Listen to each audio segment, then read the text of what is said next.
A very good morning to all of you. Welcome back to the channel Bio Classes. हम लोग environmental issues chapter कर रहे थे जिसके 3 लेक्चर्स ऑलरेडी आपने देख लिए होंगे। ये इस चैप्टर का लास्ट लेक्चर है और इस लेक्चर में हमने लास्ट लेक्चर्स में air pollution, water pollution, soil pollution, e waste, radioactive waste ये सब कर लिया था। इस लेक्चर में हमें पढ़ना है green house and global warming. पहले देखते हैं green house effect. Green house effect, पहले ग्रीन हाउस जानिए आप क्या होता है। ग्रीन हाउसेस आपने देखे होंगे ग्लास की ठंडी जगहों पर, जब कभी गए होंगे तो ठंडी जगहों पे ग्लासेस के हाउस बने हुए देखे होंगे जिसमें कि पौधे लगाए जाते हैं। ये ग्रीन हाउस बनाया जाता है, किस वजह से बनाया जाता है कि जैसे कोई प्लांट है उसको गर्मी की ज़रूरत है और बाहर का एनवायरनमेंट ठंडा है, तो ये ग्लास जो होता है वो अंदर वार्मथ को, हीट को अंदर आने देता है, लेकिन इसको बाहर निकलने में बहुत टाइम लगता है। बाहर ये नहीं निकलता है, ग्लास इतना कंडक्टर नहीं है तो ये बाहर नहीं निकलती है।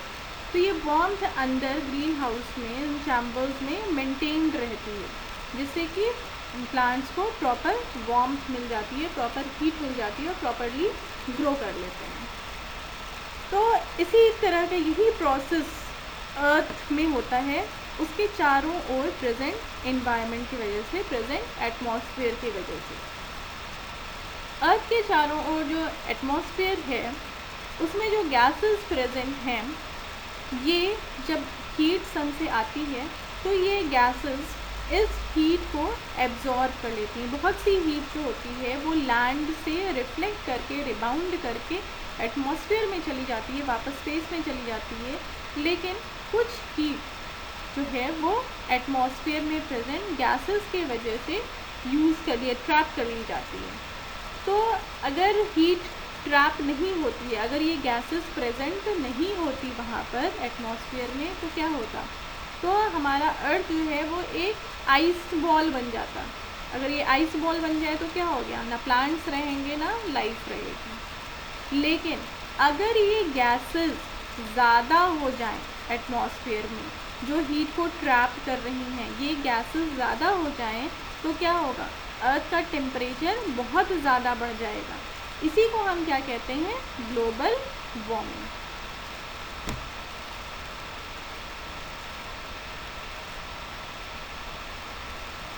Green house flux. Green house flux क्या है, जब अर्थ सरफेस री एमिट करती है इस हीट को, तो ये एमिट करती है इंफ्रारेड वेव्स के फॉर्म में। अर्थ पे पहले हीट आई, फिर ये रिबाउंड हुई, री एमिट हुई, तो ये होती है इंफ्रारेड के फॉर्म में, इंफ्रारेड वेवलेंथ के में ये री एमिट करती है। जो ये री एमिट करती है, ये इंफ्रारेड वेव्स जो हैं, इनको ये गैसेस, कार्बन डाइऑक्साइड, मीथेन, ये जो ग्रीन हाउस गैसेस हैं, ये इनको एब्जॉर्ब कर लेती हैं, इनको ये एब्जॉर्ब कर लेती हैं। और जिसकी वजह से ये गैसेस जब एब्जॉर्ब कर ली हीट को, तो क्या होगा, बाहर टेम्परेचर बढ़ गया। तो ये टेम्परेचर जो बढ़ जाता है, फिर ये हीट जो है वो अर्थ लैंड पे उसको फिर से ट्रांसफ़र करती है। इसी को हम क्या कहते हैं, ग्रीन हाउस फ्लक्स। ठीक है। इन ग्रीन हाउसेस गैसेस के एग्जांपल्स क्या हैं, CFCs, chlorofluorocarbon, N2O, methane, water vapour, ये सारी क्या हैं, ग्रीन हाउस गैसेस।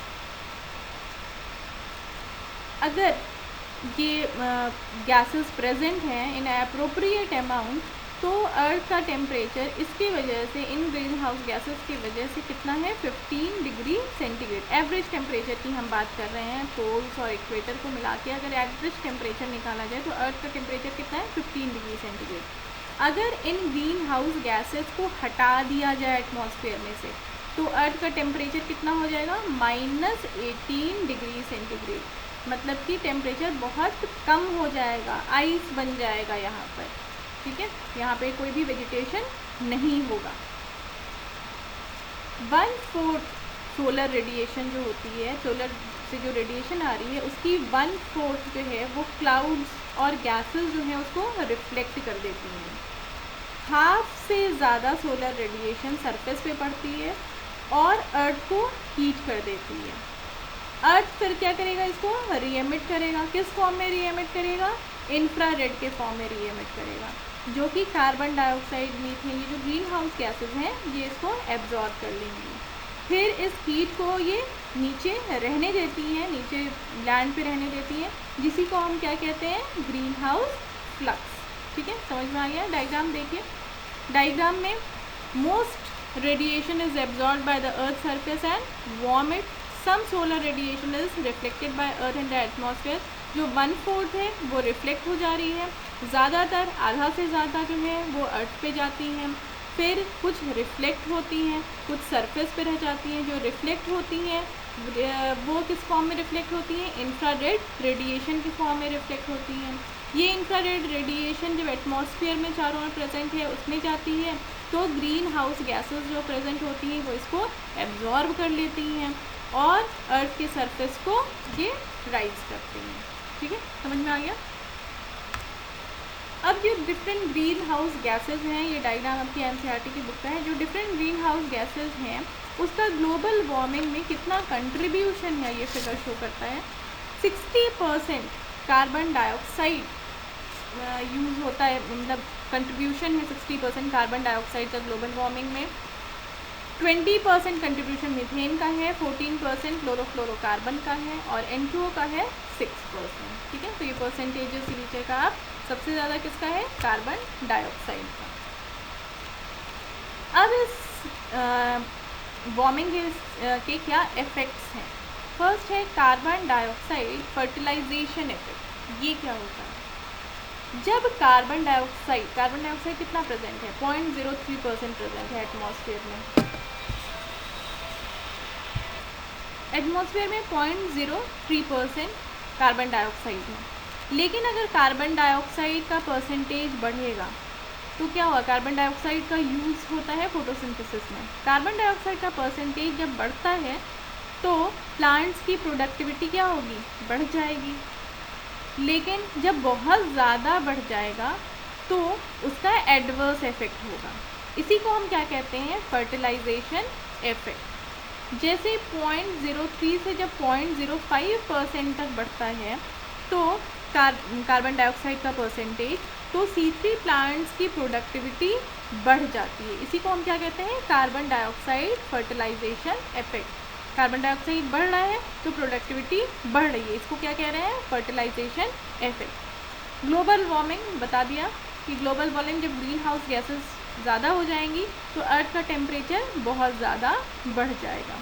नेक्स्ट है एल नीनो इफेक्ट। ये कई बार पूछा जा चुका है। एल नीनो इफेक्ट क्या है? जब टेम्परेचर बढ़ जाता है बहुत अर्थ का तो क्या होगा? इसकी वजह से बहुत सारा टेम्परेचर की वजह से क्लाइमेट पे बहुत असर पड़ता है। अलग अलग एरियाज़ में क्लाइमेट का बहुत ज़्यादा असर पड़ता है। इसकी वजह से क्लाइमेटिक चेंजेस होते हैं, जिसी को हम कहते हैं एल नीनो इफेक्ट। जैसे क्लाइमेट चेंज, अगर वार्मथ ज़्यादा बढ़ गई अर्थ की, क्या होगा? तो पोलर आइस पिघलने लगेगी। पोलर आइस के पिघलने से क्या होगा? सी का लेवल बढ़ जाएगा, जो कि अब बहुत बढ़ते जा रहा है और आसपास के जो एरियाज़ हैं वो डूबते जा रहे हैं। क्लाइमेटिक चेंज की वजह से रेनफॉल का पैटर्न भी बदलता है। तो ये जो भी क्लाइमेटिक चेंज होते हैं उनके वजह से जो असर पड़ता है, इसी को हम क्या कहते हैं? El Nino effect.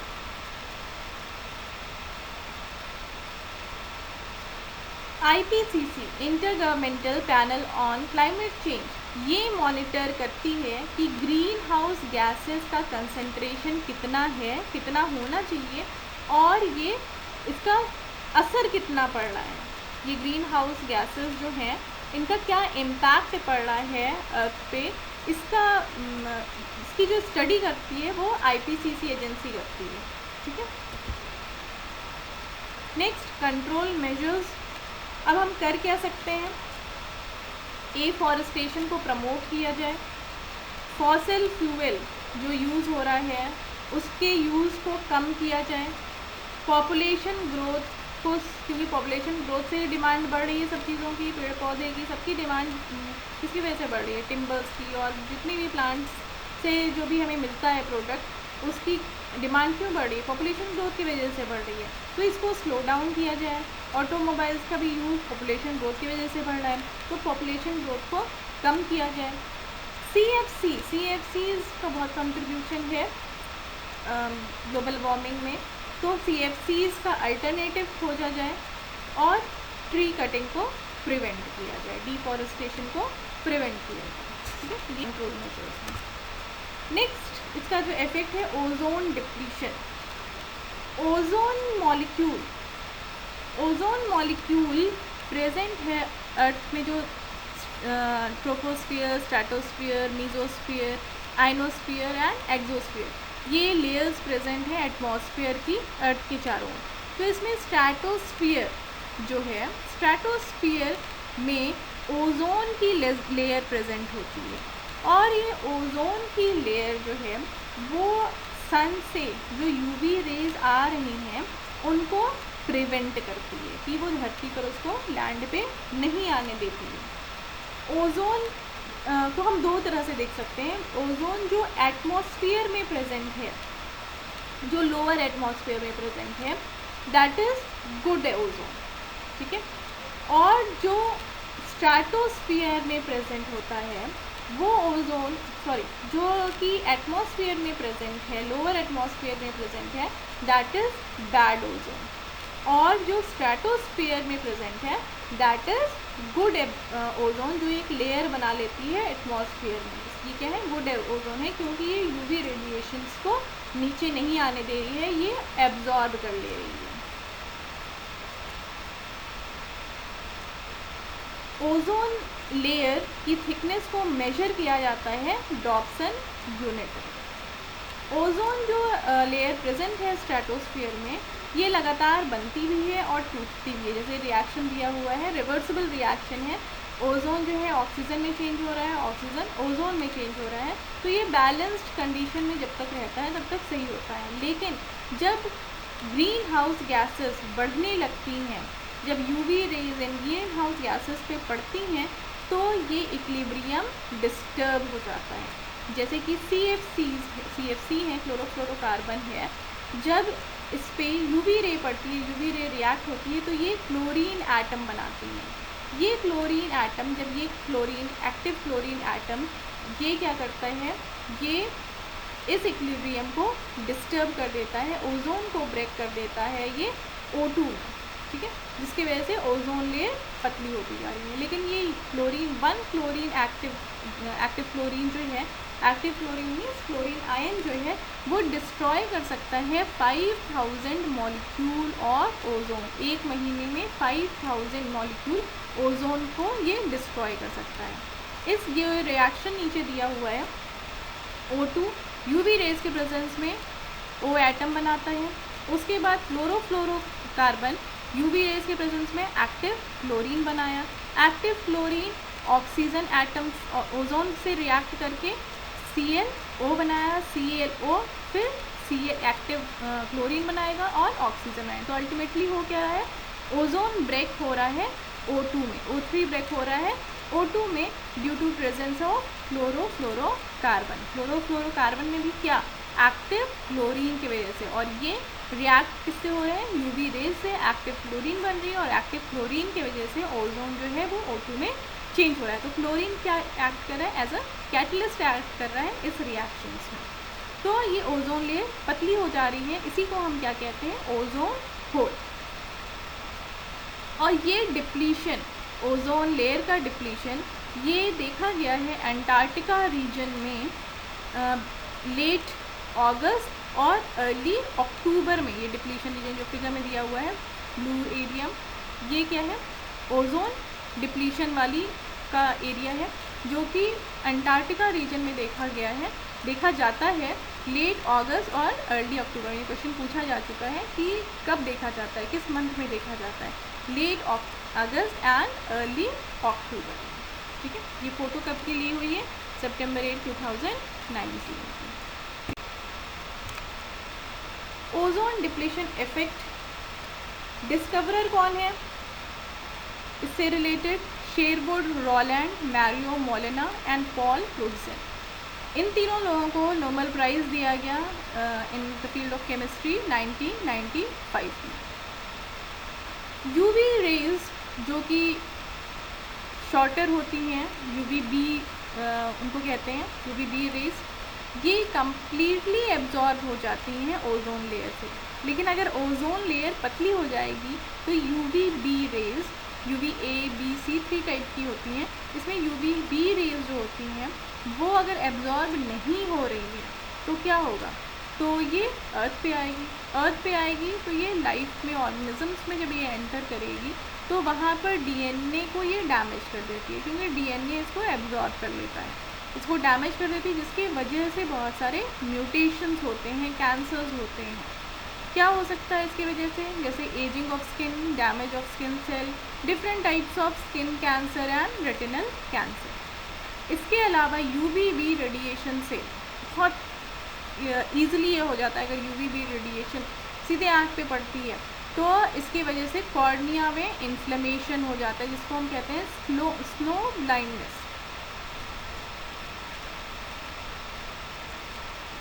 ये स्नो ब्लाइंडनेस जो है, ये अगर आप लैब में वर्क कर रहे हैं जहाँ पे यूवी रेज का यूज़ हो रहा है, उसके वजह से भी ये स्लो ब्लाइंडनेस हो सकता है। जैसे कि मुझे भी एक बार हो गया था, जब मैं पीएचडी के दौरान जब यूवी रेज पे और डीएनए पे काम कर रही थी, तो इस यूवी रेज के एक्सपोजर में जब बहुत ज़्यादा आप रोज़ आपको वही करना रहता है और आपने थोड़ी सी मिस्टेक कर दी, शील्ड नहीं लगाई, तो यूवी रेज के एक्सपोजर से क्या हो गया, ये ब्लाइंडनेस शुरू हो गई। धीमे धीमे आँख से दिखना बंद हो जाता है। और एक रात तो मुझे बिल्कुल ही दिखना बंद हो गया था। उसके बाद मुझे ध्यान आया कि मैंने क्या गलती की है, लेकिन ट्रीटमेंट हुआ, सब कुछ सही हो गया। और इस यूवीबी रेडिएशंस की वजह से कैटरैक्ट भी आज मोस्ट कॉमन डिजीज़ हो गई है। इसके लिए इंटरनेशनल ट्रीटी एक साइन हुआ which is known as Montreal protocol, और ये कहाँ पे किया गया था? मॉन्ट्रियल कनाडा में है, in 1987, to control the emission of ozone depleting substance, की इन सब्सटेंसेस के एमिशन को किसी तरह कम किया जाए। ये मॉन्ट्रियल प्रोटोकॉल, ईयर याद रखिए 1987 में। इनका मिशन क्या था, इनका ऑब्जेक्टिव क्या था? To control the emission of ozone depleting substance. इस तरह से क्वेश्चन पूछा जा सकता है कि मॉन्ट्रियल प्रोटोकॉल किस लिए, क्या ऑब्जेक्टिव था, इसका एम क्या था? पहला यही दे दिया, emission of ozone depleting substance, to decrease the air pollution, to decrease the water pollution, to decrease the soil pollution. तो आपको पता होना चाहिए क्या है इसका ऑब्जेक्टिव था, कि ओजोन डिप्लीटिंग सब्सटेंसेस के एमिशन को कम किया जाए। ठीक है, नेक्स्ट है डिग्रेडेशन ऑफ नेचुरल रिसोर्सेज। केवल पॉल्यूटेंट्स के वजह से ही नेचुरल रिसोर्सेज को हम डिग्रेड नहीं कर रहे हैं, केवल पॉल्यूटेंट्स की वजह से ही, बल्कि अगर हम इम्प्रॉपर यूज़ कर रहे हैं नेचुरल रिसोर्सेज का, उनका यूटिलाइजेशन इम्प्रॉपर वे से किया जा रहा है, बहुत ज़्यादा पेड़ों को काटा जा रहा है, बहुत ज़्यादा फ्यूल यूज़ किया जा रहा है, तो भी हम डिग्रेडेशन कर रहे हैं नेचुरल रिसोर्सेज का। तो सॉइल इरोजन एंड डिजर्टिफिकेशन, अगर ओवर कल्टिवेशन किया जाए, अनरिस्ट्रिक्टेड ग्रेजिंग की जाए, डिफॉरेस्टेशन किया जाए, पुअर इरिगेशन किया जाए और फर्टाइल सॉइल को हटा दिया जाए, मतलब बहुत ज़्यादा आप कल्टिवेशन कर रहे हो, फर्टाइल सॉइल बनने में तो सालों लग जाते हैं, लेकिन जब आप इसको बहुत ज़्यादा फर्टिलाइजर्स यूज़ कर रहे हो तो उसको बिगड़ने में कुछ ही साल में ये ख़राब हो जाएगा। डिजर्टिफिकेशन हो सकता है कैसे? बाय अर्बनाइजेशन, अर्बनाइजेशन की वजह से डिजर्टिफिकेशन होगा। Water lodging and soil salinity, जब एक्सेसिव इरिगेशन होता है, बहुत ज़्यादा आप पानी का यूज़ कर रहे हो और उसके निकलने का रास्ता नहीं है, सीवेज की आपने ड्रेनेज की प्रॉपर व्यवस्था नहीं की है, तो वाटर लॉगिंग होने लगती है। वाटर लॉगिंग होने से क्या होता है, जो नीचे के जो सॉल्ट्स होते हैं अर्थ में, जो सेकेंड लेयर सॉइल के नीचे की लेयर, उसमें जो सॉल्ट प्रेजेंट है वो वाटर के साथ डिज़ोल्व होकर के सरफेस पे आ जाते हैं और वो एक पपड़ी बना लेते हैं, जिसके वजह से सॉइल की एक्सेस की वजह से प्लांट्स डैमेज होने लगते हैं। और ये प्रॉब्लम बहुत ज़्यादा हुई थी ग्रीन रिवॉल्यूशन के टाइम में कि इरिगेशन तो बहुत किया गया लेकिन उसकी प्रॉपर ड्रेनेज की व्यवस्था नहीं की गई, जिससे कि सैलिनिटी बहुत ज़्यादा बढ़ गई और बहुत सारे प्लांट्स डैमेज भी हुए। ठीक है। डिफॉरेस्टेशन मतलब क्या? Conversion of forest region into non forest region. Forest region को आप काट के नॉन फॉरेस्ट कर दी, वो हो गया डिफॉरेस्टेशन। लगभग 40% ट्रॉपिक रीजन्स में और 1% टेम्परेट रीजन में फॉरेस्ट का लॉस हो चुका है। 20th सेंचुरी के बिगनिंग में फॉरेस्ट जो कवर्ड एरिया था दैट वाज 30% इन इंडिया। अब कितना बचा है? 19.4%। लेकिन नेशनल फॉरेस्ट पॉलिसी जो कि 1988 में बनाई गई थी, इन्होंने रिकमेंड किया कि फॉरेस्ट कितनी होनी चाहिए? फॉरेस्ट प्लेन्स पे 33% होनी चाहिए और हिल्स में कितनी होनी चाहिए? 67% होनी चाहिए। तो इसके हिसाब से आप देखिए कि फॉरेस्ट रीजन कितना कम है, 33 प्लेन्स पे, 67 हिल्स पे। तो ऑलमोस्ट अगर हम एवरेज निकालें तो ये 45 अराउंड होगा। 45% फॉरेस्ट होना चाहिए ऑन एन एवरेज प्लेन्स और हिल्स मिला के, और है हमारा कितना? 19.4%, जो कि बहुत कम है। रीजन्स क्या हैं? पहला पता है आपको, पॉपुलेशन बहुत ज़्यादा ग्रो कर रही है। जब पॉपुलेशन ग्रो करती है तो ट्रीज़ को काटा जाता है, उनसे टिम्बर, फायरवुड, जो भी एक्सट्रैक्ट्स हैं वो यूज़ किए जाते हैं, जिसकी वजह से डिफॉरेस्टेशन किया जा रहा है। दूसरा है स्लैश एंड बर्म एग्रीकल्चर और झूम कल्टीवेशन। ये पिछले क्लासेस में, लोअर क्लासेस में आपने पढ़ा भी होगा। ये झूम कल्टीवेशन एक टेक्निक है जो कि मोस्टली यूज़ होती थी नॉर्थ ईस्ट स्टेट्स में। इसमें किया क्या जाता था कि फॉरेस्ट पार्ट को काट दिया जाता था, उसको जला दिया जाता था और उसको यूज़ किया जाता था एज अ फार्म। उसको कल्टीवेशन के लिए यूज़ करते थे। जब एक बार कल्टीवेशन हो जाती थी, वहाँ पर पेड़ काट दिया, उसको हटा दिया, वहाँ पे कल्टीवेशन क्रॉप्स लगा दिए। एक बार कल्टीवेशन वहाँ पर हो गई तो उस एरिया को जला देते थे। जलाकर वो ऐश जो बनती थी वो फर्टिलाइज़र्स में कन्वर्ट हो जाती थी। अब वो दूसरी ओर मूव कर जाते थे, दूसरी ओर मूव करते थे। फिर वहाँ के फॉरेस्ट को काट दिया, उसको क्रॉपलैंड बना दिया, वहाँ कल्टीवेशन की, उसको जला दिया, फिर उसके बाद तीसरी जगह मूव कर देते। तो ये एरिया वाइज ये मूव करते थे और जब तक वो उस जगह पर वापस से पहुँचते थे तो वहाँ पर वो फॉरेस्ट उग चुका होता था।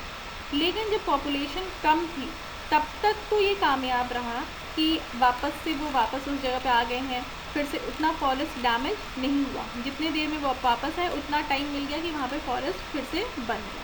लेकिन जब पॉपुलेशन हुई तो ये काटते गए, बढ़ते गए, तो एरिया ज़्यादा यूज़ करने लगे ये कल्टिवेशन के लिए। तो ये एक बहुत बड़ी दिक्कत हो गई, जिससे कि फॉरेस्ट कम होने लगे। इसी को क्या कहते हैं? झूम कल्टिवेशन। फॉरेस्ट लैंड को एक एग्जांपल ये भी है, जैसे अमेज़न रेन फॉरेस्ट जो कि लार्जेस्ट फॉरेस्ट है अर्थ का, यहाँ पर भी काफ़ी पार्ट फॉरेस्ट का काटा जा चुका है। मेनली किसके कल्टीवेशन के लिए? सोयाबीन के कल्टीवेशन के लिए ये काटा जा चुका है। अब इसके इफ़ेक्ट्स क्या क्या हो सकते हैं डिफॉरेस्टेशन के? जब पेड़ पौधे नहीं रहेंगे, क्योंकि पेड़ पौधे आप जानते हैं पेड़ जो होते हैं वो कार्बन डाइऑक्साइड को एब्जॉर्ब करते हैं, फोटोसिंथेसिस करते हैं। तो जब कार्बन डाइऑक्साइड को एब्जॉर्ब करने वाला नहीं रहेगा तो एनवायरनमेंट में, एटमॉस्फेयर में कार्बन डाइऑक्साइड का कंसंट्रेशन बढ़ जाएगा। लॉस ऑफ बायोडाइवर्सिटी, क्योंकि प्लांट्स जो हैं वो बहुत सारे ऑर्गेनिजम्स के हैबिटेट हैं, वहाँ पे बहुत सारे ऑर्गेनिजम्स इन पे डिपेंडेंट हैं। तो अगर ये प्लांट्स नहीं रहेंगे तो इसकी वजह से बायोडाइवर्सिटी का लॉस होगा। वाटर साइकिल में भी प्लांट्स का बहुत रोल है, ट्रांसपिरेशन में, फिर उसको क्लाउड्स फॉर्मेशन में, इसमें प्लांट का, ट्रीज़ का, बिग ट्रीज़ का बहुत रोल है। तो इसके वजह से, इनकी कटिंग की वजह से हाइड्रोलॉजिकल साइकिल या वाटर साइकिल भी डिस्टर्ब होगी। सॉइल को प्लांट्स बाइंड किए रहते हैं, इस वजह से फॉरेस्ट नहीं रहने से सॉइल इरोजन होगा, लैंडस्लाइड्स होंगे, डिज़र्टिफिकेशन होगा, वाटर बाइंड नहीं रह पाएगा, जिसकी वजह से वो लैंड क्या हो जाएगा, चेंज हो जाएगा डिजर्ट्स। तो इसको रिस्टोर करने के लिए हम क्या कर सकते हैं, रीफॉरेस्टेशन। रीफॉरेस्टेशन मतलब जहाँ पे पहले फॉरेस्ट था वहाँ पे फिर से आप पौधे लगाएं, फिर से उसको फॉरेस्ट में कन्वर्ट करें, दैट इज़ रीफॉरेस्टेशन। ये रीफॉरेस्टेशन अगर आप लैंड को छोड़ दें तो ये रीफॉरेस्टेशन खुद से भी हो सकता है, क्योंकि वहाँ पे उसके बीज गिरे रहेंगे, सीड्स होंगे, जिसकी वजह से रीफॉरेस्टेशन एक टाइम के बाद हो जाएगा। आपने सक्सेशंस पढ़े हुए हैं, तो सक्सेशन की वजह से ये रिफॉरेस्टेशन हो जाएगा। लेकिन इस रिफॉरेस्टेशन को स्पीड अप किया जा सकता है अगर आप इसमें प्लांट्स लगा दें। 1950 से फ्री प्लांटिंग ये शुरू किया गया, जिसका नाम दिया गया वन महोत्सव। और इस प्रक्रिया में डिफरेंट प्लांट्स लगाए जाते हैं। किस मंथ में, जुलाई और फरवरी में फ्री प्लांट्स दिए जाते हैं और इसको शहरों में, गाँव में, हर जगह सड़कों किनारे लगाया जाता है। अब ये बहुत इम्पॉर्टेंट और करेजियस बात थी। बहुत से लोग आगे बढ़े बायोडाइवर्सिटी को बढ़ाने के लिए, फॉरेस्ट को कंजर्व करने के लिए। कुछ लोगों के नाम हम यहाँ पे लेंगे जो कि आपके कोर्स में हैं। जैसे कि एक नाम आता है बिश्नोई समाज की महिला अमृता देवी का। इसके पीछे एक कहानी है। कहानी क्या है, सच्चाई है कि 1731 में जोधपुर के राजा, राजस्थान में जोधपुर है, वहाँ के राजा ने कहा कि अब उनको महल जो है वो उनको बहुत अच्छा बनाना था। उसके लिए उनको बहुत वुड की ज़रूरत थी, बहुत लकड़ियों की ज़रूरत थी। वो सारा टिम्बर चेंज करना चाहते थे, दरवाज़ों की चौखट चेंज करना चाहते थे, दरवाजे अलग तरीके का बनवाना चाहते थे। तो उन्होंने कहा कि हमको लकड़ी चाहिए। तो वहाँ जब राजा ने कह दिया तो सबको मानना ही है। तो मंत्री और उनके जो सेनागढ़ थे वो पहुँचे जंगल में, जहाँ पे बिश्नोई समाज के लोग रहते थे। वहाँ पे पहुँचे और उन्होंने कहा कि हमें पेड़ काटना है, हमें अनुमति दीजिए, हम पेड़ काटेंगे। तो वहाँ पे लोगों ने इनका विरोध किया। उसमें एक महिला थी अमृता देवी। उन्होंने कहा कि नहीं, आप नहीं काट सकते हैं, और अगर आप काटेंगे तो पहले मुझे काटना पड़ेगा। वो, उनकी 3 बेटियाँ और बाकी भी बिश्नोई समाज के जो लोग थे, जो कि इन पेड़ों को भगवान की तरह से मानते थे और इनके लिए बहुत ध्यान देते थे।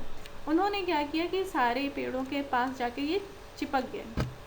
और फिर मंत्रियों को तो ऑर्डर मिला था ऊपर राजा से कि आपको लकड़ी लानी है, तो राजा की बात तो कोई टाल ही नहीं सकता था उस टाइम में।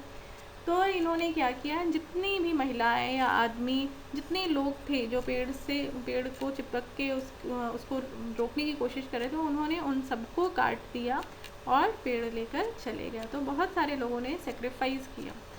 तो इस करेजियस एक्ट के लिए गवर्नमेंट ऑफ इंडिया ने recently Amrita Devi Bishnoi wildlife protection award शुरू किया। और ये हर साल उन लोगों को दिया जाता है जो कि वाइल्ड लाइफ प्रोटेक्शन के लिए बहुत डेडिकेशन के साथ जुड़े रहते हैं। ऐसे लोगों को ये अवार्ड मिलता है। दूसरा है चिपको मूवमेंट। चिपको मूवमेंट ये भी एक इसी तरह का मूवमेंट था जो 1974 में चमोली उत्तराखंड में शुरू किया गया। कुछ कॉन्ट्रैक्टर्स जो थे वो प्लांट्स को काटने आए और इन लोगों ने उसका बहुत विरोध किया। इसमें 3 नेम्स मुख्य हैं, चंदी प्रसाद, गौरा देवी एंड सुंदरलाल बहुगुणा। सुंदरलाल बहुगुणा का नाम आपने पहले भी पढ़ा होगा, लेकिन ये 2 नाम नए आप याद कर लीजिए। साथ में इनके कौन थे, चंदी प्रसाद, गौरा देवी। इसकी फ़ोटोज़ दी हुई हैं, को पहचान भी लीजिए। इन लोगों ने भी बहुत करेजियस काम किया है कि विरोध करना, सरकार के विरुद्ध विरोध करना, कॉन्ट्रैक्टर्स ऐसे पैसे वालों के लोग के विरुद्ध विरोध करना, लोकल पीपल का, ये खुद में बहुत करेजियस काम है। तो इन लोगों ने भी इस टाइप का काम किया और कॉन्ट्रैक्टर्स को वहाँ से भगा दिया, लेकिन उस टाइम ऐसी कोई हत्या नहीं हुई थी। इसी टाइप का सिमिलर मूवमेंट साउथ इंडिया में शुरू किया गया बाय पांडुरंग हेगड़े। इसका नाम था, इस मूवमेंट का नाम दिया गया Appiko movement. Joint forest management, JFM in short, जो कि गवर्नमेंट ऑफ इंडिया ने इंट्रोड्यूस किया 1980 में। ये मैनेजमेंट, ये जो ऑर्गेनाइजेशन था, ये लोकल कम्युनिटीज़ के साथ मिल करके, लोकल कम्युनिटीज़ और फॉरेस्ट डिपार्टमेंट के साथ मिल करके ये फॉरेस्ट को कंजर्व करता है, फॉरेस्ट को प्रोटेक्ट करता है। इसमें जो फॉरेस्ट कम्युनिटी के लोग थे, ये फॉरेस्ट के प्रोडक्ट्स जैसे फ्रूट्स, मेडिसिन, रबर, ये सब इसको यूज़ करते हैं और इनको फॉरेस्ट को प्रिजर्व भी करते हैं, प्रोटेक्ट भी करते हैं। तो ये सस्टेनेबल मैनर ऑफ कंजर्वेशन है कि आप उसमें से उतनी ही चीज़ें ले रही हो जिसके वजह से उस पर कोई हार्म ना हो। अर्थ समिट, ये भी पूछा जा चुका है question. Earth summit, the United Nations conference on environmental and development, earth summit, जो ऑर्गेनाइज हुआ था, ये कॉन्फ्रेंस हुआ था रियो डी जेनेरियो, ब्राज़ील में, फ्रॉम 3rd to 14th जून 1992।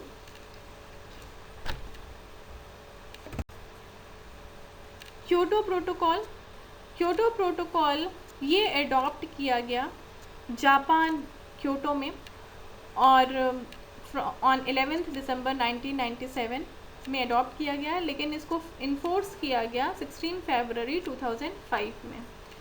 इसमें 36 कंट्रीज़ जुड़ी हुई थी इससे, और इस प्रोटोकॉल का कमिटमेंट पीरियड ये स्टार्ट हुआ था 2008 से और एंड हुआ 2012 में। इसका ऑब्जेक्टिव क्या था? डिक्रीज ग्रीन हाउस एमिशन, इसका ऑब्जेक्टिव भी यही था। 6 ग्रीन हाउस गैसेस जो थी, इनके एमिशन को, ये 6 भी नंबर्स आपको याद रखना है, 6 greenhouse emission, greenhouse gases के एमिशन को कम करना। कौन सी gases? Carbon dioxide, methane, nitrous oxide, hydrofluorocarbons, perfluorocarbons and sulphur hexafluoride. इन 6 गैसेस के एमिशन को डिक्रीज करना, ये इनका ऑब्जेक्टिव था। फिर दूसरा कमिटमेंट ये हुआ 2012 में, कहाँ पर? दोहा, कतर में। इसमें 37 कंट्रीज़ ने पार्टिसिपेट किया, जिसका मोटो भी यही था। The 2016 United nation climate change conference international meeting, इसमें पॉलिटिकल लीडर्स ने और इन्वायरमेंटल इश्यूज़ से जुड़े हुए एक्टिविस्ट ने भाग लिया 2016 में। ये कहाँ पे हुआ था? मेरक्का, मोरक्को में, from 7 to 18 November 2016। The conference incorporated 22nd conference of parties, जिसको हम COP22 भी कहते हैं। ये कुछ इम्पॉर्टेंट डेट्स हैं जो आपको ध्यान में रखनी चाहिए। वर्ल्ड पॉपुलेशन डे कब मनाया जाता है? 11 जुलाई। वर्ल्ड ओजोन डे 16 जुलाई। वर्ल्ड एनवायरमेंटल डे 5 जून। वर्ल्ड अर्थ डे 22 अप्रैल। वर्ल्ड वाटर डे 22 मार्च। वर्ल्ड इकोलॉजी डे 1 नवंबर। तो ये कुछ इम्पॉर्टेंट डेट्स हैं। तो इसी के साथ हमारा ये चैप्टर ख़त्म होता है। Thank you for watching this video. चारों वीडियोज़ आप ज़रूर देखें, आपको ये चैप्टर बहुत इंटरेस्टिंग भी लगेगा, और ये चैप्टर आज के टाइम में बहुत इम्पॉर्टेंट भी है, और हम सभी का ये फ़र्ज़ बनता है कि हम अपने इकोसिस्टम को, अपने बायोडाइवर्सिटी को, जो हैबिटेट है ऑर्गेनिज़म्स का, उसको प्रिजर्व करें, उसको कंजर्व करें, जिससे कि हमारा नेचर जिस फॉर्म में हमें मिला है वो हम लेगेसी के फॉर्म में आने वाली जनरेशन्स को दे सकें। चैनल को लाइक करिए, शेयर करिए, सब्सक्राइब करिए, और मुझे लगता है आपको वीडियो अच्छा लगा होगा। Thank you for watching.